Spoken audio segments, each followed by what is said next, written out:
এখানে বসে রয়েছিস, তোরা আসলি তাহলে একটু বসলি বললু নে। তোদের এরকম হিসেব কিতে? তোর সাথে আবার কি বলতে হবে? তুই কি দলের লিডার নাকি? এই তোরা না আমার গুণ মেনে চলিস, তাই যে কি হলে তোদের তোদের লিডার জানিস না আমি? ঠিক ঠিক, আমরা তো গুরু বলেই মানি। তাহলে আজকে তোরা শোন, আমাদের গ্রুপে এক না এক তন্ত্র চলবে না।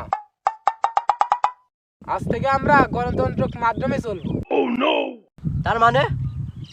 তার মানে আমাদের ভিতরে যা হবে হ্যাঁ না ভোটের মাধ্যমে হবে।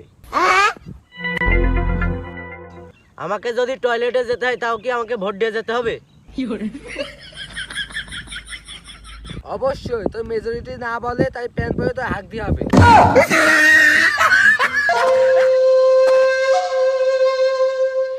আইডিয়াটা জোস। আমরা চুল কাটতে গেলু ভোটের মাধ্যম দিয়ে ঠিক করব। কার চুল কেমন কাটবে তাও হ্যাঁ না ভোটের মাধ্যমে ঠিক করতে হবে। আমরা কি পিকনিকে যাব, কোন জায়গায় যাব তাও কি হ্যাঁ না ভোটের মাধ্যমে ঠিক করতে হবে? অবশ্যই, সব যদি হ্যাঁ না ভোটের মাধ্যমে হয় তাহলে ওইটা হবে নাকি হচ্ছে, ওইটাও হবো অবশ্যই।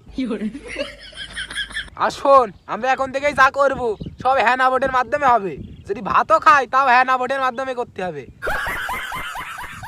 দোস্ত, আমার এখান মশাই কামড়াইলো, তা চুলকই ঘা হয়ে গিয়ে, তা এখন কি এইটা কি অপারেশন করতে গেলেও কি ভোটের মাধ্যমে করতে হবে?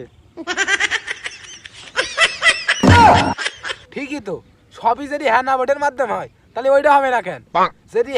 যদি হ্যাঁ না ভোটে যদি হ্যাঁ পাস করে তাহলে তোর অপারেশন হবে না, আর যদি না পাস করে তাহলে তোর অপারেশন হবে। তোর হ্যাঁ না ভোটে ঠাপাইছি আমি, তোর হ্যাঁ না ভোটে ঠাপাই আমি। আমার জীবন বাঁচছে না, পায়ে ফুরা হয়ে আছে, তোর হ্যাঁ না ভোটে ঠাপাই আমি।